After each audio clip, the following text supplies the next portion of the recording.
एक बार फिर से आप सभी का स्वागत है मेरे प्यारे दोस्तों आपके अपने यूट्यूब चैनल पर। मेरे प्यारे दोस्त, अगर आप एमए फर्स्ट ईयर में हैं और आपने समाजशास्त्र ले रखा है तो इस वीडियो को पूरा देखिएगा, क्योंकि वीडियो में जो है काफ़ी ज़्यादा मज़ा आने वाला है और वीडियो आपके लिए काफ़ी ज़्यादा इंपॉर्टेंट भी होने वाला है। ठीक है, इंपॉर्टेंट इसलिए होने वाला है मेरे प्यारे दोस्त क्योंकि हम बात करने वाले हैं समाजशास्त्र के पेपर नंबर 1 के बारे में। ठीक है, जिसका नाम है सामाजिक विचारों का इतिहास। इसमें हम चर्चा कर रहे थे, इसका हमने सिलेबस देख लिया था। ठीक है, इसका हमने क्या कर लिया था, पेपर नंबर 1 का सिलेबस हमने देख लिया था।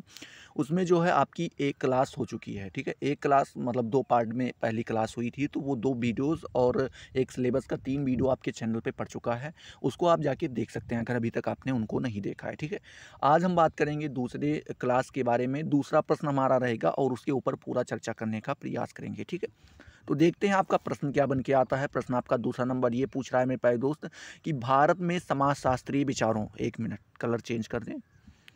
क्या कह रहा है मेरे प्यारे दोस्त कि भारत में समाजशास्त्रीय विचारों के क्रम में, मतलब समाजशास्त्रीय विचारों के क्रम में क्या करना है, विकास का वर्णन करना है कि किस प्रकार से विकास का वर्णन विकास हुआ है, इसके बारे में हमें यहाँ पे बताना है। ठीक है, तो देखते हैं इसका जवाब हमें कुछ इस प्रकार से देना होगा कि बाटोमोर के अनुसार, क्या मेरे प्यारे दोस्त, बाटोमोर के अनुसार समाजशास्त्र एक आधुनिक विज्ञान है। बाटोमोर महोदय ने क्या कहा है, उन्होंने कहा है कि जो समाजशास्त्र है वो क्या है, एक प्रकार का एक आधुनिक मॉडर्न साइंस है। ठीक है, आधुनिक विज्ञान है जो 1 शताब्दी से अधिक पुराना नहीं है। मतलब वो कह रहे हैं कि यह 1 शताब्दी से अधिक पुराना नहीं है, अभी नया नया बना है। ठीक है, वास्तव में अन्य सामाजिक विज्ञानों, क्या मेरे प्यारे दोस्त, अन्य सामाजिक विज्ञान, जैसे सामाजिक विज्ञान आपने कक्षा 9 में पढ़ा होगा, तो उसमें कई सारी चीज़ें बताई जाती हैं, जैसे हिस्ट्री पढ़ा जाता है, समाजशास्त्र, शिक्षाशास्त्र, बहुत सारी चीज़ें पढ़नी पड़ती, बहुत सारे सब्जेक्ट आते हैं सामाजिक विज्ञान के अंतर्गत। ठीक है, तो और सारी चीज़ों की बात कर रहे हैं कि तुलना में समाजशास्त्र एक नवीन विज्ञान है। ठीक है, मतलब कह रहे हैं कि ये बात सत्य है।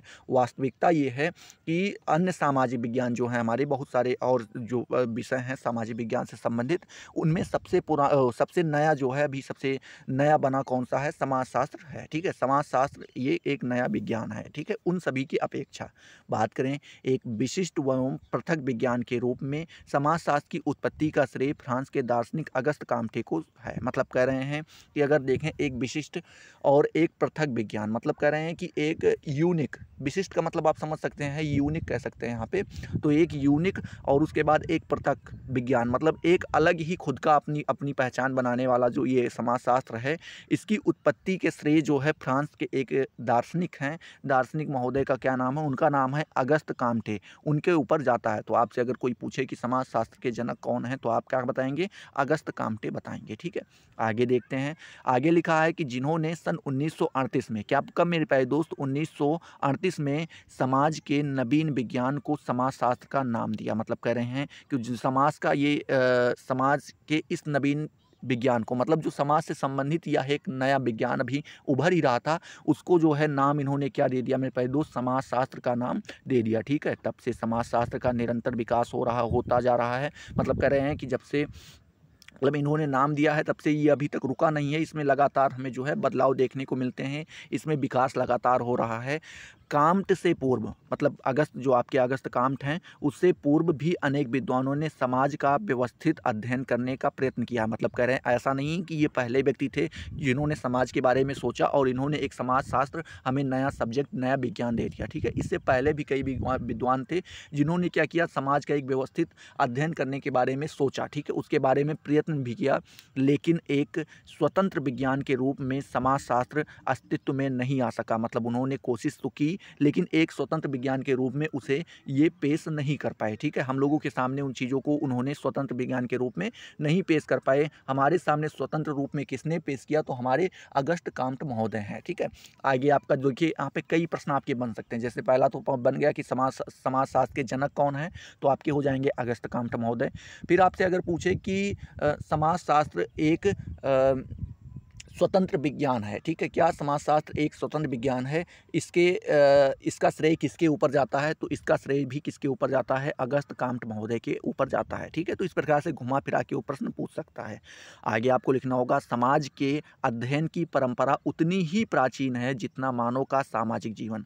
मतलब कह रहे हैं कि जो समाज के बारे में हम अध्ययन करते हैं, इसकी जो एक परंपरा चली आई है, वो उतनी ही पुरानी है, उतनी ही प्राचीन है जितना मानव का सामाजिक जीवन, मतलब जब से मानव सामाजिक जीवन जीना स्टार्ट किया तब से ही इसके बारे में अध्ययन जो है क्या हुआ गया है मेरे प्यारे दोस्त, स्टार्ट हो गया था। इसके बारे में पढ़ना लिखना लोग समझने लगे थे, नहीं पढ़ लिख पाते थे तो वो इतना समझते थे कि यह एक क्या है, एक समझिए कि एक अध्ययन करने की वस्तु है, या वो इन समाज के नियमों को समझने लगे थे उस समय से। ठीक है, आगे बात करें, मनुष्य में प्रारंभ से ही अपने चारों ओर के पर्यावरण को समझने की जिज्ञासा रही। मतलब जब मनुष्य स्टार्टिंग से अगर हम देखें, प्रारंभ से ही देखें, तो उसके आसपास उसके चारों ओर जो है पर्यावरण जो है उसको समझने की क्या कर रखती है, उसके अंदर जिज्ञासा। जिज्ञासा का मतलब होता है किसी चीज़ के जानने की लालसा जब आपके अंदर हो जाए तो उसी को हम जिज्ञासा कहते हैं। तो वो इन सारी चीज़ों को जानना चाहता था, परखना चाहता था, अच्छे से उनके बारे में समझना चाहता था। ठीक है, आगे लिखते हैं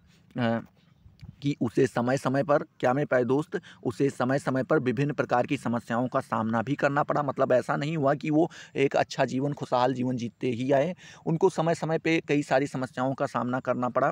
ठीक है, आगे कह रहे हैं कि इन समस्याओं के हल के लिए व्यक्ति को एक दूसरे के साथ मिलकर सामूहिक प्रयत्न भी करने पड़े हैं। मतलब कह रहे हैं कि जो ये समस्याएं उनके सामने आई, उनका जब उन्हें हल ढूंढना पड़ा, उनसे निवारण पाना हुआ, तो उसके लिए ये अकेले काफ़ी नहीं थे। तो वहाँ भी एक दूसरे की मदद करते थे, एक दूसरे के साथ मिलकर के उस चीज़ का हल ढूंढते थे, उस समस्या का समाधान ढूंढते थे, फिर उसके बाद क्या करते थे, उनका निवारण करते थे। ठीक है, इन सब प्रयत्नों के दौरान विभिन्न व्यक्तियों के बीच सामाजिक अंतःक्रिया हुई। मतलब कह रहे हैं कि जो ये बहुत सारे प्रयत्न हुए, बहुत सारी समस्याओं में एक दूसरे के साथ जब ये खड़े हुए, तो इससे क्या हुआ कि इन सभी व्यक्तियों के बीच में एक सामाजिक अंतःक्रिया हुई। मतलब कह रहे हैं कि आपस में एक लगाव देखने को मिला, यहाँ पे एक जुड़ाव महसूस हुआ, ऐसा लगा कि जैसे अपनत्व की भावना वहाँ पे जगी। ठीक है, आगे देखते हैं, सामाजिक बंधन बने, मतलब कुछ सामाजिक बंधन बनाए गए, अनेक समूह अस्तित्व में आए। मतलब उस समय क्या हुआ कि बहुत सारे समूह थे जो हमारे सामने क्या हुए, अस्तित्व में आए। साथ ही सहयोग, प्रतिस्पर्धा और संघर्ष भी देखने को मिले। मतलब कह रहे हैं साथ में हमें सहयोग तो देखने को ही मिला, प्रतिस्पर्धा मतलब जो आप कहते हैं कंपटीशन भी देखने को मिला, और साथ ही हमें संघर्ष भी क्या वहाँ पे देखने को मिला। ठीक है, आगे देखते हैं, व्यक्तियों के व्यवहारों को नियंत्रित, क्या मेरे प्यारे दोस्त, जो व्यक्ति होते हैं, लोग होते हैं, उनके व्यवहारों को नियंत्रित करने के लिए जन रीतियों, प्रथाओं एवं रूढ़ियों का विकास भी हुआ। मतलब कह रहे हैं कि जो व्यक्ति के व्यवहार थे, क्योंकि हर व्यक्ति एक जैसा नहीं होता है, तो सभी के ऊपर काबू पाने के लिए कि कोई आदमी कोई गलत काम न करे जिससे दूसरे आदमी को नुकसान पहुंचे। ठीक है, तो उनके ऊपर नियंत्रण पाने के लिए कई सारी जनरीतियाँ, मतलब कई सारी रीति रिवाज, जिसे आप कहते हैं रीति रिवाज, प्रथाएं कई सारी चलाई गई, कई सारी रूढ़ियाँ चलाई गई, जिनको अभी भी लोग मानते हैं और उनका पालन भी करते हैं। ठीक है, या इनका कहना है। हालांकि कुछ चीज़ें सही भी हैं और कुछ चीज़ें अभी भी अंधविश्वास के रूप में हम लोग जी रहे हैं। तो वो चीज़ें यहाँ पे आईं, उन चीज़ों को बताया जाता था कि इसको आप करोगे तो आपको पाप लगेगा, आपको इसकी सज़ा भुगतनी पड़ेगी, ऐसा वैसा बता के, क्योंकि उस समय नियम कानून हुआ नहीं करते थे, बस एक दूसरों के बीच में संबंध पाया जाता था। वहाँ पे कोई ऐसा नहीं था जो इन सभी के ऊपर जो है अपना नियंत्रण रख सके। ठीक है, वो नियंत्रण रख सके, सज़ा दे सके, क्या गलत है क्या सही ये बता सके। तो उस समय जो है यही सारी परंपराएं, यही सारी प्रथाएं, यही सारी रूढ़ियाँ जो है क्या करती मेरे प्यारे दोस्त, उन सारी चीज़ों को नियंत्रण करती थी। आगे देखते हैं, उस समय सरल प्रकार, क्या मेरे प्यारे दोस्त, उस समय जो है सरल प्रकार के समाज पाए जाते थे। उस समय क्या एक सरल समाज हमें देखने को मिलता है। आगे लिखा है कि स्पष्ट है, क्या मेरे प्यारे दोस्त, स्पष्ट है कि प्रारंभ से ही व्यक्ति अपने विशिष्ट समाज को समझने का प्रयत्न करता रहा है। मतलब कह रहे हैं इससे हमें स्पष्ट ये हो जाता है कि जो व्यक्ति है वो स्टार्टिंग से ही, शुरू से ही क्या कर रहा है, अपने समाज को, विशिष्ट समाज को क्या कर रहा है, समझने का प्रयत्न कर रहा है। उससे जानना चाहता है कि ये सारी चीज़ें क्या हैं, हमारे आसपास की चीज़ें क्या हैं, हम लोगों के बीच में जो संबंध पाए जाते हैं ये क्या हैं, सारी चीज़ों के बारे में वो समझना चाहता है। ठीक है, आगे देखते हैं, अगली हेडिंग आपकी होगी कि भारत में समाजशास्त्र का विकास। भारत में समाजशास्त्र का विकास हमें अभी तो हमने जो है एक वर्ल्ड लेवल पे देखा है, अब देखते हैं development of sociology in India. Bharat में देखते हैं कि समाजशास्त्र का विकास कैसे हुआ। ठीक है, बात करते हैं, भारत में समाजशास्त्र के विकास को 3 युगों में बांटा जा सकता है। इनको कितने 3 युगों में इन्होंने बांटा है। पहला युग है प्राचीन भारत में समाजशास्त्र का विकास, पुराना जो हमारा भारत था उस समय समाजशास्त्र का विकास।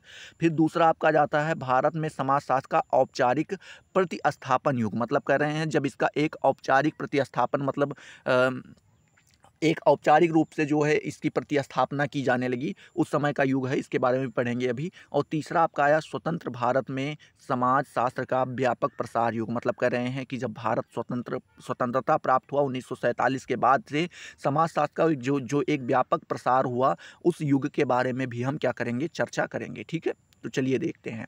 पहला आपका आ जाता है मेरे प्यारे दोस्त, क्या आ जाता है, थोड़ा सा इसको फिट कर दें। ठीक है, दिखाई पड़ रहा है ना सभी को?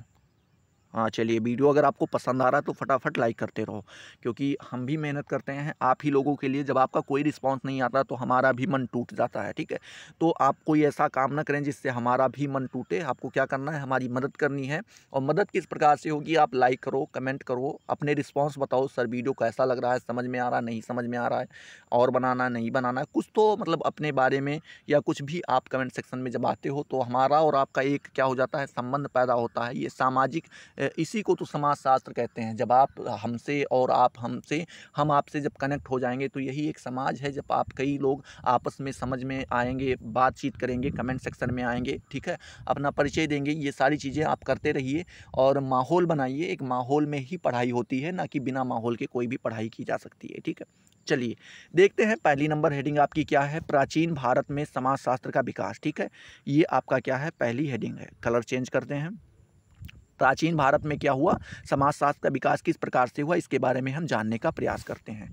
बात करें प्राचीन भारतीय ग्रंथों जैसे कि वेद, उपनिषद, रामायण, महाभारत, गीता, स्मृतियों आदि में सामाजिक चिंतन का व्यवस्थित रूप देखने को मिलता है। मतलब कह रहे हैं कि जो आपके भारतीय ग्रंथ हैं, प्राचीन पुराने भारतीय ग्रंथ हैं, जैसे कि वेद कह सकते हैं, उपनिषद, रामायण, महाभारत, गीता, स्मृतियाँ, इसमें जो है हमें जो सामाजिक चिंतन का जो समाज के बारे में चिंताएँ की गई हैं, चिंता कह रहे हैं, चिंतन का मतलब हुआ यहाँ पे मनन चिंतन। आप समझते हैं ना कि मनन चिंतन के बारे में नहीं समझ पा रहे हैं। एक सरल भाषा में अगर हम कहना चाहें तो किसी के बारे में जब आप शोध करते हैं, ठीक है, उसके बारे में सोचते हैं, उसके बारे में खोज करते हैं, उसी को हम क्या कहते हैं, चिंतन कहते हैं।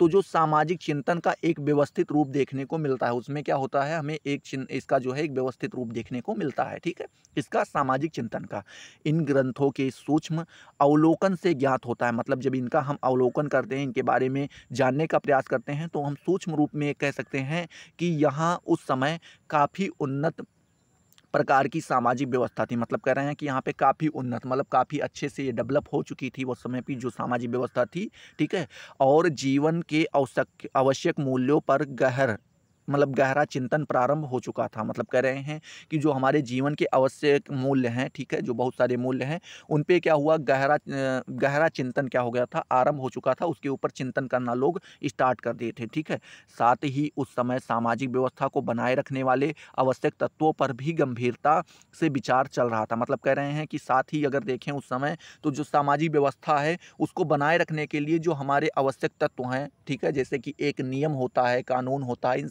सभी लोगों के ऊपर जो लागू होता है, तो ये नियम कानून जो हैं आपके आवश्यक तत्व हैं पर भी क्या हो रहा था, गंभीरता से विचार चल रहा था उस समय पे अगर देखा जाए। ठीक है, बात करें उस काल के ग्रंथों के अध्ययन से पता चलता है कि उस समय वर्णा आश्रम की व्यवस्था व्यक्ति और समाज के जीवन को किस प्रकार संचालित कर रही थी। मतलब कह रहे हैं कि जब आप उन ग्रंथों को पढ़ते हैं, उस काल के ग्रंथों को पढ़ते हैं, अध्ययन करते हैं, तो उससे आपको ये सारी चीज़ें पता चलती हैं कि जो उस समय के वर्णाश्रम, ठीक है, मतलब पूरे जीवन को वर्णाश्रम में बांट दिया गया था। वर्णाश्रम व्यवस्था जो है, इसके बारे में भी आपको समाजशास्त्र में आपने बीए में पढ़ रखा होगा, अगर नहीं पढ़ रखा है तो उसके बारे में भी हम चर्चा करेंगे। ठीक है, तो वर्णाश्रम व्यक्ति और समाज, क्या मेरे प्यारे दोस्त, व्यक्ति और समाज के जीवन को किस प्रकार से संचालित कर रही थी, ये आपको वहाँ पे देखने को मिलती है। ठीक है, आगे बात करें, यह व्यवस्था व्यक्ति और समाज के बीच सुंदर समन्वय का एक उत्तम उदाहरण है। मतलब कह रहे हैं कि अगर देखें तो यह जो व्यवस्था है, यह व्यक्ति और समाज, लोगों और जो समाज, मतलब उनका जो सोशल था, उसके दोनों के बीच में एक हमें अच्छी सुंदर समन्वय का मतलब हुआ एक अच्छा सा लगाव, या फिर कह सकते हैं कि इनके अंदर जो है काफ़ी अच्छा लगाव ही कह सकते हैं, लगाव या फिर सुलझ मतलब क्या बोल सकते हैं, एक अगर शब्द दें इसको तो चलिए देखते हैं, मतलब कि अभी याद आएगा तो बताएंगे, क्योंकि कभी कभी होता है ना कि आदमी के पास विचार तो होते हैं लेकिन कहने के लिए उनके पास शब्द नहीं रह जाते, तो अभी वही बात है। ठीक है, तो अभी क्या हो रहा है कि यहाँ पे कह रहे हैं एक सुंदर समन्वय उनके बीच में देखने को हमें मिलता है, और ये एक उनका क्या है उत्तम मतलब अच्छा उदाहरण है। ठीक है, बात करें धर्म, अर्थ, काम और मोक्ष 4 पुरुषार्थ जीवन के 4 प्रमुख उद्देश्य हैं। मतलब कह रहे हैं कि जो ये धर्म, अर्थ, काम और मोक्ष 4 पुरुषार्थ जीवन के क्या हैं, 4 मुख्य उद्देश्य हैं, जिन्हें प्राप्त करने के लिए व्यक्ति प्रयत्नशील रहता है। मतलब इन्हीं को ही प्राप्त करने के लिए क्या करता है, व्यक्ति प्रयत्नशील रहता है, किसी न किसी चीज़ से जुड़ा रहता है, और अपने व्यक्तित्व का विकास करते हुए समाज जीवन को उन्नत बनाने में योग देता है। मतलब कह रहे हैं कि वो क्या करता है, अपने व्यक्तित्व का विकास करते हुए जो समाज में जो जीवन है उसको उत्तम बनाने के लिए क्या करता है, अपना योग देता है, अपना सहयोग देता है। ठीक है, बात करें उस समय व्यक्ति को इतना महत्व नहीं दिया मतलब उस समय व्यक्ति को इतना महत्व नहीं दिया गया कि वह समाज पर हावी हो जाए। मतलब कह रहे हैं कि उस समय अगर देखें तो उस समय जो व्यक्ति है उसको इतना महत्व नहीं दिया गया कि वो समाज के ऊपर हावी हो सके, और साथ ही साथ समाज को भी इतना शक्तिशाली नहीं माना गया कि व्यक्ति का व्यक्तित्व दब जाए। मतलब कह रहे हैं उस समय अगर ये भी देखें तो ये भी नहीं हुआ कि समाज को भी इतना शक्तिशाली मान लिया जाए कि जो व्यक्ति का व्यक्तित्व है, उसकी जो पर्सनालिटी है, उसको दबाया जा सके। ठीक है, मतलब एक दोनों के बीच में एक अच्छा खासा जो है मेल जोल कह सकते हैं, मेल जोल रहा, और इनका अच्छे से संचालन उस समय होता रहा। ठीक है, आगे बात करें, और वह समाज व्यक्ति को निगल जाए। मतलब कह रहे हैं कि वो व्यक्ति समाज को इतना शक्तिशाली नहीं समझा गया कि वो किसी भी व्यक्ति के व्यक्तित्व को क्या कर सकते हैं कि दबा सके और उसके बाद उस व्यक्ति को निगल सके। ठीक है, समाज। ठीक है, बात करें उस समय के चिंतक इस बात से परिचित थे कि केवल भौतिकता और व्यक्तिवादिता के आधार पर व्यक्ति के जीवन को पूर्णतया प्राप्त नहीं किया जा सकती। मतलब कह रहे हैं उस समय के जो चिंतक थे, उस समय के जो विचारक थे, वो इन सारी चीज़ों से परिचित थे, वो सारी चीज़ जानते थे कि व्यक्ति को केवल भौतिकता और व्यक्तिवादिता, मतलब भौतिकता से जोड़ के और उसके व्यक्तिवादिता से जोड़कर उसके आधार पर व्यक्ति के जीवन को पूर्णतया प्रदान नहीं की जा सकता। मतलब वो पूर्ण रूप से नहीं हो सकता है। ठीक है, अतः उन्हें अध्यात्मवाद का सहारा लिया। मतलब उन्होंने क्या किया है इसी के कारण जब उनको ये पता था, इसीलिए उन्होंने अध्यात्मवाद का सहारा लिया। धर्म के आधार पर व्यक्ति के आचरण को निश्चित करने का प्रयत्न किया। मतलब कह रहे हैं कि धर्म को आधार माना और उसी के आधार पर जो है व्यक्ति का आचरण कैसा होगा उसको निश्चित करने का प्रयत्न किया गया। यह संपूर्ण क्या मेरे प्यारे दोस्त, पूरे सामाजिक चिंतन विकास की दृष्टि से अमूल्य सामग्री है। ठीक है, आगे बात करें, आपके आ जाते हैं कौटिल्य अर्थात चाणक्य। ठीक है, कौटिल्य अर्थात जिसे हम चाणक्य के नाम से भी जानते हैं, कि अर्थशास्त्र, शुक्राचार्य के नीति शास्त्र, मनु के मनुस्मृति, मुगल काल की लिखी गई आईने अकबरी आदि ग्रंथों से पता चलता है कि उस समय सामाजिक व्यवस्था कैसी थी। मतलब जब आप पढ़ेंगे कौटिल्य का या फिर चाणक्य का अर्थशास्त्र पढ़ेंगे, शुक्राचार्य का नीति शास्त्र पढ़ेंगे, मनु की मनुस्मृति पढ़ेंगे, या मुगल काल की लिखी हुई आईने अकबरी को जब आप पढ़ेंगे, इन सारे ग्रंथों को जब आप पढ़ेंगे तो आपको ये पता चलेगा इसके बारे में कि उस समय की जो सामाजिक व्यवस्था थी वो किस प्रकार की थी या कैसी थी। ठीक है, किस प्रकार के रीति रिवाज, सामाजिक प्रथाएं, परंपराएं एवं आचरण संबंधित आदर्श नियम प्रचलित थे। मतलब इनको जब आप पढ़ेंगे तो ये सारी चीज़ें आपको पता चलेंगी कि उस समय कौन से रीति रिवाज ज़्यादा प्रचलित थे, सामाजिक प्रथाएं कौन कौन सी थी, परंपराएं कौन कौन सी थी, और आचरण संबंधित आदर्श नियम कौन कौन से वहाँ पे प्रचलित थे। ठीक है, आगे बात करें, इन ग्रंथों के अध्ययन से उस समय की सामाजिक व्यवस्था को समझने और उसमें समय समय पर होने वाले परिवर्तनों को जानने में सहायता मिलती है। मतलब कह रहे हैं कि इन ग्रंथों का जब आप अध्ययन करते हैं तो उस समय का जो सामाजिक व्यवस्था थी, जो समाज की व्यवस्था थी, उसको समझ सकते हैं आप। जब इनको पढ़ेंगे तो उसको आप समझने और उसमें समय समय पर होने वाले परिवर्तन, मतलब जैसे जैसा समय बीतता गया, जैसे जैसे समय आगे बढ़ता गया, उसमें कुछ परिवर्तन भी देखने को मिले। इन सारी चीज़ों को आपको जानने में सहायता मिलेगी जब आप इन ग्रंथों का क्या करेंगे मेरे प्यारे दोस्त, अध्ययन करेंगे। ठीक है, आगे आपको लिखना है कि उदाहरण के रूप में मनु ने धर्म आदि पर गंभीरता पर से विचार किया गया है। मतलब कह रहे हैं कि अगर उदाहरण के रूप में हम देखें तो मनु के धर्म क्या मेरे प्यारे दोस्त, मनु के धर्म आदि पर गंभीरता से विचार किया गया है।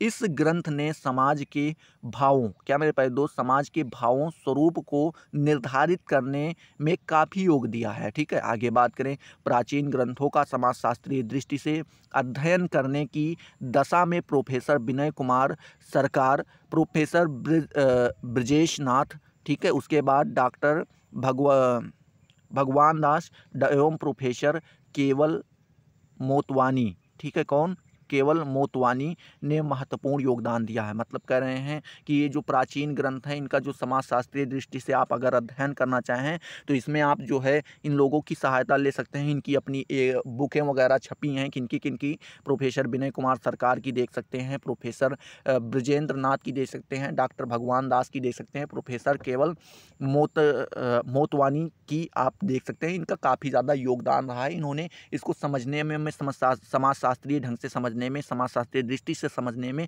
हमारी क्या की है, काफ़ी मदद की है। ठीक है, आगे बात करें, वर्तमान में आवश्यकता, क्या मेरे प्यारे दोस्त, वर्तमान में आवश्यकता इस बात की है कि प्राचीन भारतीय विचारों पर, क्या मेरे प्यारे दोस्त, जो पुराने भारतीय विचार हैं पर समाजशास्त्रीय दृष्टि से चिंतन और मनन किया जाए। मतलब कह रहे हैं कि वर्तमान में आवश्यकता हमें इसी बात की है कि जो हमारे प्राचीन पुराने भारतीय विचार हैं उस पर समाजशास्त्रीय दृष्टि से चिंतन और मनन किया जाए, जो कि अभी इस समय पे हो नहीं पा रहा है। ठीक है, आगे बात करें, यहाँ हमें इतना अवश्य ध्यान रखना है, यहाँ पे कह रहे हैं कि यहाँ हमें इतना अवश्य ध्यान रखना है कि उस समय की सामाजिक व्यवस्था एवं सामाजिक चिंतन पर धर्म का काफ़ी प्रभाव था। मतलब कह रहे हैं इस चीज़ को हमें ध्यान में रख के चलना होगा, इस चीज़ को हमारे अपने माइंड में बना के रखना होगा कि उस समय की जो समाज व्यवस्था थी उसमें आपको और उस समय का जो सामाजिक चिंतन था उस पर आपको जो है धर्म का काफ़ी प्रभाव देखने को मिलेगा। वहाँ पर धर्म से संबंधित चीज़ें ज़्यादा देखने को मिलेगी, लेकिन ऐसा होना स्वाभाविक भी है।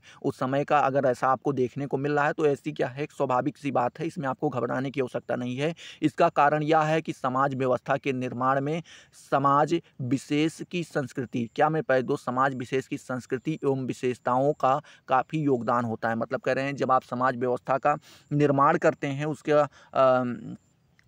उसका जब निर्माण करते हैं तो समाज में विशेष संस्कृति, जो निर्माण में समाज विशेष की संस्कृति, जो एक समाज के जिस समाज का आप निर्माण कर रहे हैं उसकी संस्कृति, उसकी विशेषताओं का जो है काफ़ी ज़्यादा उसमें क्या होता है, योगदान होता है। उपयुक्त विवरण से स्पष्ट है कि वैदिक काल से ही भारत में समाजशास्त्र के विकास की परंपरा प्रारंभ हो चुकी थी। मतलब कह रहे हैं कि ये सारी चीज़ों को हम पढ़ के यह कह सकते हैं कि जो हमारा वैदिक काल है उस समय से ही भारत में समाजशास्त्र के विकास की परंपरा क्या हो चुकी थी, स्टार्ट हो सकी थी। उस समय से हमारा समाजशास्त्र का विकास शुरू हो चुका था। ठीक है, बात करें, यद्यपि मध्यकाल में यहाँ सामाजिक व्यवस्थाओं के अध्ययन पर ध्यान नहीं दिया गया है। मतलब कह रहे हैं कि अगर हम मध्यकाल में बात करें तो यहाँ पर सामाजिक व्यवस्थाओं के अध्ययन पर कोई ध्यान नहीं दिया गया है, बस यहाँ पे वैसे काम चलाऊं सब कुछ होता रहा है। ठीक है, अब आपकी दूसरी हेडिंग आ जाती है। ठीक है, इसको 3 भाग में बांटा गया था। पहला हेडिंग आपने देख लिया कि भारत में जो है प्राचीन भारतीय में समाजशास्त्र का विकास। ठीक है, अब दूसरा आपका क्या था कि भारत में समाजशास्त्र का औपचारिक प्रतिस्थापन युग। ठीक है, औपचारिक प्रतिस्थापन युग, ये एक आपका युग रहा। इसमें अगर हम देखें तो कह सकते हैं कि भारत में समाजशास्त्र एक नवीन विज्ञान है। मतलब कह रहे हैं कि अगर देखें तो भारत में क्या एक हमें नए विज्ञान के रूप में देखने को मिलता है समाजशास्त्र। ठीक है, आगे कह रहे हैं यद्यपि 19वीं शताब्दी, क्या मेरे प्यारे दोस्त, 19वीं शताब्दी के उत्तरार्ध में यूरोप में समाजशास्त्र का एक ऐसा व्यवस्थित विषय के रूप में विकास प्रारंभ हो चुका था। मतलब कह रहे हैं कि 19वीं शताब्दी का जो उत्तर मतलब स्टार्टिंग का समय था, उसी समय जो है यूरोप में समाजशास्त्र का एक व्यवस्थित विषय क्या हुआ, हमारे सामने देखने को धीरे धीरे हमारे सामने आ रहा था। ठीक है, आगे बात करें पहले दोस्त, हमारे सामने आ रहा था और हम उन सारी चीज़ों को उस समय से ही देखना आरंभ कर दे रहे थे। ठीक है, बात करें, परंतु भारत में 20वीं शताब्दी के पूर्वार्ध के पहले तक ऐसा नहीं हो सका। मतलब कह रहे हैं कि अगर हम देखें भारत में, तो भारत में 20वीं शताब्दी के पूर्वार्ध जो आखिरी का समय था उससे पहले हमें इन सारी चीज़ों को देखने को नहीं मिला। ठीक है, नहीं हम देख सके उस सारी चीज़ों को, भारत में इसका विकास बिल्कुल भी हमें देखने को नहीं मिला। यहाँ ऐसा कोई विज्ञान नहीं था जो समाज की संपूर्णता में अध्ययन करें। मतलब कह रहे हैं कि भारत में ऐसा कोई विज्ञान हमें उस समय तक नहीं दिखाई पड़ रहा था कि जो हमारे समाज के बारे में पूर्ण रूप से अध्ययन कर रहा हो। ठीक है, आगे बात करें, पश्चिम के देशों में समाजशास्त्र का विकास तेजी से होता जा रहा था। मतलब कह रहे हैं कि जो हमारा पश्चिम के देश हैं उसमें देखें तो हमारा जो क्या था, समाजशास्त्र का विकास था, वहाँ पे हमें तेजी से देखने को मिल रहा था, वहाँ पे तेजी से वो हो रहा था। ठीक है, आगे यहाँ पे लिखा है कि ऐसी दशा में, क्या मेरे प्यारे दोस्त, ऐसी दशा में भारतीयों का ध्यान भी, क्या मेरे प्यारे दोस्त, बाहर एक मिनट कलर चेंज कर लें इसका थोड़ा सा। हाँ, क्या था कि भारतीयों का ध्यान भी भारत में समाजशास्त्र को एक विषय के रूप में विकसित करने की ओर गया। मतलब कह रहे हैं कि जब जब वहाँ पे हमारे पश्चिमी देशों में जो है समाजशास्त्र का विकास जो है काफ़ी स्पीड में हमें देखने को मिला, तो उस समय के जो हमारे भारतीय दार्शनिक थे, जो भारतीय चिंतक थे, उन्होंने क्या किया, उनका भी ध्यान जो है इसके तरफ चला कि हाँ, हमारे भी समाज को जो है अध्ययन करने के लिए एक विषय अर्थात एक विज्ञान की आवश्यकता है। ठीक है, आगे बात करें, परिणाम स्वरूप यहाँ समाजशास्त्र के अध्यापन का कार्य प्रारंभ हुआ। मतलब इसका परिणाम ये हुआ कि अपने भारत में भी उस समय समाजशास्त्र के अध्यापन का कार्य क्या हो गया था, स्टार्ट हो गया था। भारत में समाजशास्त्र की उत्पत्ति के बारे में A.R. मोमिन ने लिखा है। मतलब वो कह रहे हैं कि भारत में जो समाजशास्त्र की उत्पत्ति हुई उसके बारे में आपके A.R. मोमिन महोदय क्या लिखते हैं, उन्होंने लिखा है कि भारत में समाजशास्त्र की उत्पत्ति देश की सामाजिक सांस्कृतिक समस्याओं के स्वदेशी, ठीक है, क्या मेरे प्यारे दोस्त, समस्याओं के स्वदेशी प्रत्युत्तर के रूप में नहीं हुई। इसका बीजारोपण औपनिवेशिक शासकों के द्वारा प्रशासनिक उपकरणों के रूप में किया गया। सन 1914 से 1947 तक का काल भारत में समाजशास्त्र का औपचारिक प्रतिस्थापन युग कहा जा सकता है। मतलब यहाँ पे कह रहे हैं कि जो आपके A.R. मोमिन महोदय रहे, उन्होंने कहा कि जो आपके भारत में जो समाजशास्त्र का विकास हमें देखने को मिल रहा है, ठीक है, भारत में समाजशास्त्र की उत्पत्ति देश में सामाजिक सांस्कृतिक समस्याओं के स्वदेशी प्रत्युत्तर के रूप में नहीं हुई। मतलब इनका जो है विकास यहाँ पे कोई भी सामाजिक या सांस्कृतिक समस्याओं का निवारण करने के लिए, वो भी खुद से, ठीक है, स्वदेशी मतलब खुद से करने के लिए ऐसा कोई नहीं हुआ। यहाँ पे इसका खुद से अध्ययन, इसका जो बीजारोपण, मतलब इसकी जो हमें इसका जो क्या कह सकते हैं, जहाँ से हमारे देश में इसका जो ग्रोथ है वो हमें औपनिवेशिक शासक, मतलब जो बाहर से आए थे शासक के द्वारा प्रशासनिक उपकरणों के रूप में किया गया था। मतलब कह रहे हैं कि उनके प्रशासनिक उपकरण के रूप में क्या किया गया था, उनका जो प्रशासनिक सिस्टम था उसको चलाने में इन सारी चीज़ों का उपयोग किया गया। सन 1914 से 1947 तक का काल भारत में समाजशास्त्र का औपचारिक प्रतिस्थापन युग कहा जा सकता है। मतलब कह रहे हैं इसी कारण से जब इसको प्रशासनिक उपकरण के रूप में यूज किया जाने लगा, ठीक है, तो हम कह सकते हैं कि 1914 से और 1947 का जो समय था, इनके बीच का जो समय था, ये हम कह सकते हैं कि ये हमारा समाजशास्त्र का औपचारिक प्रतिस्थापन युग था। ठीक है, आगे बात करें, यहाँ सर्वप्रथम सन 1914, कब मेरे प्यारे दोस्त, यहाँ सर्वप्रथम सन 1914 में बम्बई विश्वविद्यालय में स्नातक स्तर पर समाजशास्त्र का अध्ययन कार्य प्रारंभ हुआ। मतलब कह रहे हैं कि 1914 में देखें तो बम्बई का विश्वविद्यालय था, बम्बई विश्वविद्यालय, उसमें स्नातक का मतलब आप समझ रहे हैं ना कि आपका जो ग्रेजुएशन होता है, कि इस स्तर तक जो है समाजशास्त्र का अध्ययन कार्य शुरू हो चुका था। यहीं सन 1919 में ब्रिटिश समाजशास्त्री प्रोफेसर पैट्रिक गेडिडिस, क्या मेरे प्यारे दोस्त, पैट्रिक गेडिडिस, ठीक है, की अध्यक्षता में समाजशास्त्र विभाग की स्थापना हुई। तो जो ब्रिटिश के 1919 में बात करें तो जो ब्रिटिश के समाजशास्त्री प्रोफेसर थे, क्या नाम था, पैट्रिक गेडिडिस, इनके अध्यक्षता में जो है समाजशास्त्र विभाग का क्या हुआ, स्थापना की गई। ठीक है, और समाजशास्त्र की स्नातकोत्तर कक्षाएं शुरू की गई। मतलब जो है इसको परास्नातक के रूप में भी हम क्या बोल सकते हैं, हाँ, मतलब ग्रेजुएशन से ऊपर भी पोस्ट ग्रेजुएशन तक की भी ये सारी कक्षाएं स्टार्ट कर दी गई। ठीक है, बात करें सन 1921 में कलकत्ता विश्वविद्यालय में प्रोफेसर B.N. सील, कौन मेरे प्यारे दोस्त, B.N. सील के प्रयत्नों से अर्थशास्त्र विषय के साथ समाजशास्त्र का अध्यापन कार्य शुरू किया गया। मतलब कह रहे हैं कि कलकत्ता का जो विश्वविद्यालय था उसमें 1921 में प्रोफेसर B.N. सील का काफ़ी प्रयत्न रहा। उनके प्रयत्न के कारण ही क्या हुआ कि उस कलकत्ता विश्वविद्यालय में जो है अर्थशास्त्र के साथ साथ जो है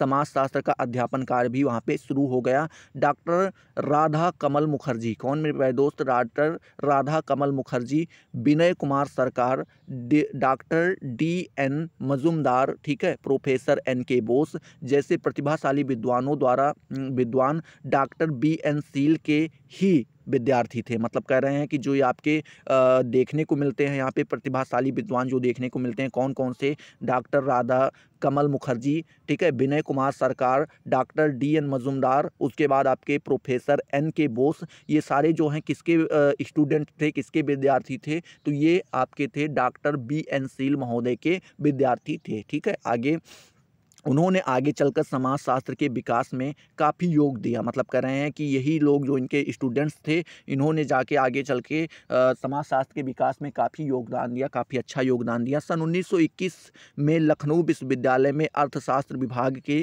अंतर्गत समाजशास्त्र को मान्यता अवश्य दी गई। मतलब कह रहे हैं कि सन 1921 में देखें तो जो लखनऊ का विश्वविद्यालय था उसमें अर्थशास्त्र विभाग के अंतर्गत, मतलब अर्थशास्त्र के अंतर्गत अर्थशास्त्र विभाग जो था उसके अंतर्गत समाजशास्त्र को मान्यता अवश्य दी गई, वहाँ पे भी दी गई। ठीक है, परंतु इस विषय का अध्ययन अर्थशास्त्र विषय के अंतर्गत ही किया जाने लगा। मतलब कह रहे हैं इसका जो अध्ययन है वो स्वतंत्र रूप से नहीं होता था, अर्थशास्त्र का सहारा लेकर के उसके अंतर्गत जो है हम इसको अध्ययन करते थे। ठीक है, यहाँ देश के प्रमुख विद्वान डॉक्टर राधा कमल मुखर्जी को समाजशास्त्र का विभागाध्यक्ष नियुक्त किया गया। मतलब कह रहे हैं कि जो देश के प्रमुख विद्वान थे डॉक्टर राधा कमल मुखर्जी, इनको समाजशास्त्र विभाग का क्या कर दिया गया मेरे प्यारे दोस्त, विभागाध्यक्ष नियुक्त किया गया। ठीक है, उस विभाग का अध्यक्ष नियुक्त किया गया। सन 1924 में प्रोफेसर पैट्रिक गेडिडस के बाद उन्हीं के शिष्य और देश विदेश में जाने माने समाजशास्त्री डॉक्टर G.S. घुरिये को मुंबई विश्वविद्यालय में समाजशास्त्र के विभागाध्यक्ष का पद सुशोभित करने का अवसर मिला। ठीक है, आगे देखते हैं। आगे लिखा है मेरे प्यारे दोस्त की प्रोफेसर R.K. मुखर्जी और डॉक्टर G.S. घुरिये का भारत में समाजशास्त्र के विकास में महत्वपूर्ण योगदान रहा। मतलब कह रहे हैं कि जो आपके प्रोफेसर R.K. मुखर्जी रहे हैं और डॉक्टर G.S. घुरिये रहे हैं, इनका जो है हमें काफ़ी अच्छा योगदान देखने को मिलता है समाजशास्त्र के विकास में, उसके डेवलपमेंट में। ठीक है, आगे बात करें, मैसूर विश्वविद्यालय में सन 1923 में स्नातक कक्षाओं में इस विषय को पढ़ाया जाने लगा। ठीक है, कब, 1923 से यहाँ पर भी आपका मैसूर विश्वविद्यालय में भी समाजशास्त्र जो है स्नातक कक्षाओं तक जो है उनको पढ़ाया जाने लगा। इस वर्ष आंध्र विश्वविद्यालय में भी समाजशास्त्र को एक विषय के रूप में मान्यता प्रदान की गई और सन 1923 में ही कब आंध्र विश्वविद्यालय में भी इसको क्या की गई, मान्यता दी गई समाजशास्त्र को एक स्वतंत्र विषय के रूप में। ठीक है, बात करें सन 1930 में पूना के विभागाध्यक्ष श्रीमती इरावती, कौन मेरे पास दोस्त, विभागाध्यक्ष जो थी उस समय की कौन थी, श्रीमती इरावती कर्वे। कौन थी, इरावती कर्वे ने समाजशास्त्र प्रारंभ किया। उन्होंने क्या किया, समाजशास्त्र को प्रारंभ किया, वहाँ पे भी पढ़ना और पढ़ाना स्टार्ट किया गया। धीरे धीरे देश के कुछ अन्य विश्वविद्यालय में भी समाजशास्त्र को BA तथा MA के पाठ्यक्रम में सम्मिलित कर लिया गया। मतलब कह रहे हैं धीरे धीरे विश्व जो देश के अन्य थे, जो छूट रहे थे इधर उधर के विश्वविद्यालय, उनके ऊपर भी क्या हुए, वहाँ पर भी ये सारी चीज़ें लागू कर दी गई। सन 1947 के पूर्व तक देश में समाजशास्त्र के विकास की गति काफ़ी धीमी रही। मतलब कह रहे हैं 1947 के अगर हम पहले देखें तो उस समय हमें समाजशास्त्र का जो विकास है उसकी गति काफ़ी धीमी देखने को मिली, परंतु इस काल में यहाँ समाजशास्त्र की नींव, ठीक है, यहाँ समाजशास्त्र की नींव अवश्य पड़ चुकी थी। 1947 के पहले अगर हम देखें तो नींव तो इसकी जो है पड़ चुकी थी अच्छे से ही। बात करें, इतना अवश्य है कि स्वतंत्रता प्राप्ति के पूर्व तक कहीं समाजशास्त्र अर्थशास्त्र के साथ, कहीं मानव शास्त्र या दर्शन शास्त्र के साथ जुड़ा रहा और एक स्वतंत्र विषय के रूप में मान्यता प्राप्त नहीं कर सका। मतलब कह रहे हैं स्वतंत्रता प्राप्त की अगर हम पहले देखें, 1947 के पहले देखें तो उस समय जो है जो आपका समाजशास्त्र था ये किसी न किसी सब्जेक्ट का सहारा लेकर के पढ़ाया जाता था, जैसे कि समाजशास्त्र को अर्थशास्त्र का सहारा लेकर के, ठीक है, मानव शास्त्र का सहारा लेकर के, दर्शन शास्त्र का सहारा लेकर के, उनके साथ जोड़ के इन सारी चीज़ों को पढ़ाया जाता था। ये स्वतंत्र विषय के रूप में नहीं नहीं रखा गया था। ठीक है, आगे बात करें तो लिखा है कि ब्रिटिश काल के शासन, क्या मेरे प्यारे दोस्त, ब्रिटिश काल के शासन की नीति के कारण ही भारतीय समाज में खंडनात्मक एवं लघु स्तरीय प्रवृत्ति ही प्रारंभिक अध्ययनों में प्रधान रही। मतलब कह रहे हैं कि जो ब्रिटिश काल के शासन थे उसके नीति के कारण ही क्या हुआ, हमारे जो भारतीय समाजशास्त्र रहा उसमें खंडनात्मक मतलब अलगाव एवं लघु स्तरीय मतलब छोटे छोटे स्तर से प्रवृत्ति की प्रारंभिक अध्ययनों में प्रधान रही। मतलब कह रहे हैं कि इनका जो प्रारंभिक अध्ययन है उस समय हमें देखने को मिला स्टार्ट हो चुका था। इस प्रवृत्ति के दोष का उल्लेख करते हुए डॉक्टर योगेंद्र सिंह ने लिखा है, मतलब इस प्रवृत्ति का वो जो है दोष उसके बारे में बुराई करते हुए या उसकी दोष को बताते हुए आपके डॉक्टर योगेंद्र सिंह महोदय लिखते हैं, क्या लिखते हैं कि इसके कारण भारतीय समाज की मुख्य समस्याएं जैसे राष्ट्रवाद,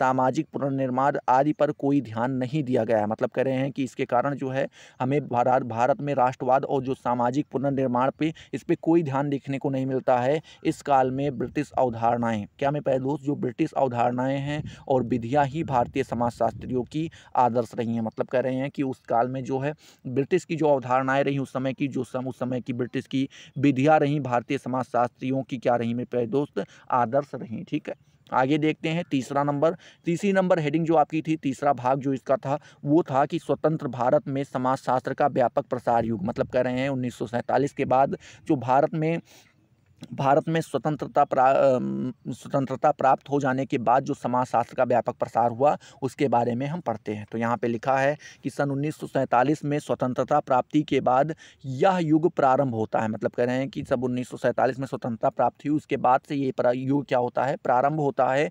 स्वतंत्र भारत का समाजशास्त्र अमेरिका के समाजशास्त्रियों का पिछलग्गू बना रहा। मतलब कह रहे हैं कि स्वतंत्र भारत का जो समाजशास्त्र वो अमेरिका के समाजशास्त्रियों मतलब कि जो अमेरिका के समाजशास्त्री रहे उनका पिछलग्गू मतलब उनके पीछे पीछे चलता रहा कि जैसे जैसे वो लोग जितना वो करते उतना ये भी करते, उनके पीछे पीछे लगे रहे। ठीक है, बात करें अमेरिका में सैद्धांतिक दृष्टि से, क्या मैं पाए दोस्त, अमेरिका में सैद्धांतिक दृष्टि से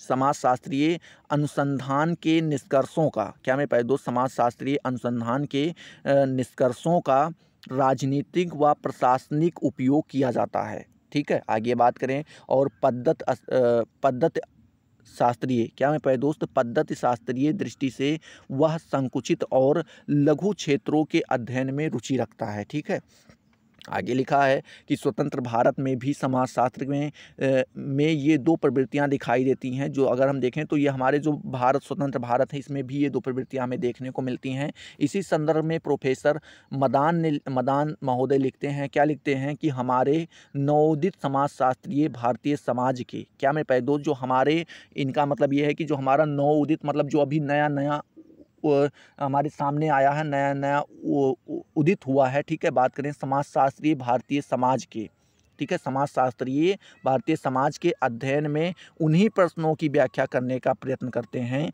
जो पश्चिमी जगत से संबंधित है। मतलब कह रहे हैं कि हमारे यहाँ जो अभी ये नया नया समाजशास्त्र जो दिखाई पड़ रहा है इसमें अभी हम उन्हीं प्रश्नों को सॉल्व करते हैं जो हमारे पश्चिमी देशों से संबंधित है, ना कि हमारे देश से संबंधित हैं। ठीक है, अध्ययन करते हैं, संबंधित हैं, और इनका अध्ययन भी वह समाजशास्त्रीय पद्धति के द्वारा करते हैं। मतलब इनका अध्ययन भी हम उसी प्रकार से करते हैं जैसे हमारे अमेरिकी पद्धति है, शास्त्र है। ठीक है, उस समय जैसे वो लोग पढ़ने का तरीका, पढ़ाने का तरीका अपनाते थे उसी प्रकार से हम लोग भी पढ़ाते थे। इस युग में समाजशास्त्र को देश के विभिन्न विश्वविद्यालयों में एक व्यवस्थित स्वतंत्र विषय के रूप में मान्यता प्राप्त हुई। मतलब कह रहे हैं कि इसी युग में क्या हुआ कि जो समाजशास्त्र था इसको देश के विभिन्न विश्वविद्यालय, जो बहुत सारे विश्वविद्यालय थे, उसमें एक व्यवस्थित और स्वतंत्र विषय के रूप में क्या हुई, मान्यताएं प्राप्त होने लगी। इसे अलग और स्वतंत्र विषय के रूप में पढ़ाया जाने लगा तथा इसके अध्ययन अध्यापन की ओर लोगों का ध्यान गया। मतलब कह रहे हैं और इसके अध्ययन और अध्यापन, पढ़ने और पढ़ाने की ओर लोगों का क्या हुआ, ध्यान आकर्षित हुआ। वर्तमान में देश के आधे से अधिक विश्वविद्यालय में समाजशास्त्र विभाग की स्थापना हो चुकी है। मतलब कह रहे हैं कि देखें तो वर्तमान में इसका परिणाम ये रहा कि भारत के जो है आधा से ज़्यादा जो विश्वविद्यालय हैं उसमें जो है समाजशास्त्र के विभाग की स्थापना की जा चुकी है। वर्तमान में बम्बई, कलकत्ता, लखनऊ, मैसूर, आंध्र, पुणे, बड़ौदा, गुजरात, पटना, राजस्थान, जोधपुर, रामपुर, रांची, काशी विद्यापीठ, कुमाऊं, रुहेलखंड, बुंदेलखंड, काशी, ठीक है, रुहेलखंड, बुंदेलखंड, काशी, उसके बाद हिंदू विश्वविद्यालय, काशी हिंदू विश्वविद्यालय, ठीक है, रविशंकर, मेरठ, अलीगढ़ मुस्लिम विश्वविद्यालय, मद्रास, कानपुर आदि विश्वविद्यालयों में समाजशास्त्र विभाग की स्थापना हो चुकी है। ठीक है, अब बात करें तो हमारी जो है अवध में भी देखने को मिल रही है। ठीक है, तो अब धीरे धीरे करके पूरे, अब मान लीजिए कि 80 से 90% में जो है समाजशास्त्र की स्थापना हो चुकी है। बात करें इसके अतिरिक्त देश के अनेक राजकीय एवं अराजकीय विश्वविद्यालय में भी बीए और एमए स्तर तक समाजशास्त्र का अध्यापन चल रहा है। मतलब कह रहे हैं कि जो अतिरिक्त देश हैं, ठीक है, इनके अतिरिक्त जो देश के अनेक राजकीय या अराजकीय महाविद्यालय हैं उनमें भी बीए और एमए स्तर तक जो है समाजशास्त्र की उसमें जो है बीए और एमए जो है पढ़ाया जा रहा है समाजशास्त्र से। ठीक है, बात करें वर्तमान में इस विषय की लोकप्रियता और उपयोगिता तेजी के साथ बढ़ती जा रही। मतलब कह रहे हैं कि इस समय अगर वर्तमान प्रेजेंट टाइम में देखें तो ये जो विषय है इसकी लोकप्रियता और इसकी उपयोगिता जो है हमें तेज़ी से बढ़ते हुए दिखाई पड़ रही है। ठीक है, बात करें अब तो अनेक विश्वविद्यालय में समाजशास्त्र से संबंधित शोध कार्य चल रहे हैं। मतलब कह रहे हैं बहुत सारे ऐसे विश्वविद्यालय हैं जिसमें समाजशास्त्र से संबंधित शोध कार्य चल रहे हैं, उसमें नई नई चीज़ें अभी भी जोड़ी जा रही हैं। साथ ही समाजशास्त्र के विकास की दृष्टि से देश के कुछ शोध संस्थान भी प्रारंभ किए गए हैं। मतलब कह रहे हैं कि अगर देखें समाजशास्त्र के विकास की दृष्टि से देश में कुछ शोध संस्थान भी इसके लिए प्रारंभ किए गए हैं। ऐसे संस्थानों में institute of social science Agra, Tata institute of social science Bombay, JK. Institute of social science and social works, Lucknow, IIT Kanpur, ठीक है, आदि प्रमुख है। मतलब कह रहे हैं इसमें जो है शोध संस्थान जो चालू किया गया है इसमें आपके कुछ यहाँ पे बताए गए कौन कौन सा बताया गया है। इंस्टीट्यूट ऑफ सोशल साइंस, ठीक है, ये पहला रहा। दूसरा आगरा, तीसरा Tata institute of social science, ठीक है, उसके बाद बम्बई, फिर उसके बाद JK. Institute of social science, और उसके बाद जो है आपको सोशल वर्क्स, और उसके बाद लखनऊ और IIT कानपुर जो है ये हमें मुख्य रूप से देखने को मिलते हैं। वर्तमान में कृषि विश्वविद्यालय में भी समाजशास्त्र, विशेषतः ग्रामीण समाजशास्त्र के प्रति दिनों दिन रुचि बढ़ती जा रही। मतलब कह रहे हैं कि जो आपके कृषि, क्या मेरे प्यारे दोस्त, जो आपके कृषि विश्वविद्यालय हैं, ठीक है, कृषि विश्वविद्यालय हैं उसमें भी समाजशास्त्र के ग्रामीण समाजशास्त्र के प्रति रुचि धीरे धीरे उनकी बढ़ती जा रही है। अब धीरे धीरे बढ़ रही है, ग्रामीण हो चाहे जहाँ, धीरे धीरे पूरा हो जाएगा। आजकल तो चिकित्सा, क्या मेरे प्यारे दोस्त, चिकित्सा संस्थान में भी समाजशास्त्र ज्ञान का महत्व बढ़ता जा रहा है। मतलब कह रहे हैं जो चिकित्सा आपका संस्थान है उसमें भी जो आपके जाँच संबंधित, जो आपके इलाज संबंधित संस्थान है उसमें भी आपको समाजशास्त्रीय ज्ञान का महत्व देखने को मिलता है। अब चिकित्सा प्रक्रिया में समाजशास्त्रियों की महत्वपूर्ण सेवा का लाभ उठाया जाने लगा। मतलब कह रहे हैं जो चिकित्सा प्रक्रिया है उसमें समाजशास्त्रियों का भी जो है क्या हो रहा है, महत्वपूर्ण लाभ उठाया जा रहा है। ठीक है, बात करें वर्तमान में यह कहा जा सकता है कि इन सभी विश्वविद्यालयों, मतलब जो ये सभी विश्वविद्यालय हैं, महाविद्यालयों एवं शोध संस्थाओं के प्रयत्न से समाजशास्त्र विकास की दिशा में अग्रसर होता जाएगा। मतलब कह रहे हैं यहाँ पे, तथा इनकी सैद्धांतिक परिपक्वता तथा व्यवहारिक उपयोगिता बढ़ती ही जाएगी। मतलब इनके कहने का यही है कि जो हमारे विश्वविद्यालय हैं, जो महाविद्यालय हैं एवं जो शोध संस्थाएं हैं, इनके प्रयत्न से जो है हमारा समाजशास्त्र विकास की दिशा जो है क्या है, अग्रसर हो जाएगा। मतलब कह रहे हैं धीरे धीरे हमें बढ़ता हुआ ही दिखाई पड़ेगा। इसकी सैद्धांतिक परिपक्वता है तथा व्यवहारिक उपयोगिता को बढ़ती ही जाएगी। ठीक है, तो आई होप ये सारी चीज़ें आपको अच्छे से क्लियर हुई होंगी। अगर क्लियर हुई तो फटाफट वीडियो को लाइक करो, अपने दोस्तों के साथ शेयर करो। अभी तक अगर आपने चैनल को सब्सक्राइब नहीं किया तो सब्सक्राइब करके बेल वाले आइकन को जरूर प्रेस कर दो, जिससे आपको सारी नोटिफिकेशन मिलती रहें और आप उनसे लगातार लाभान्वित होते रहें। तो चलिए अगले वीडियो में मिलते हैं नए जोश नए टॉपिक के साथ। तब तक के लिए जय हिंद, जय भारत।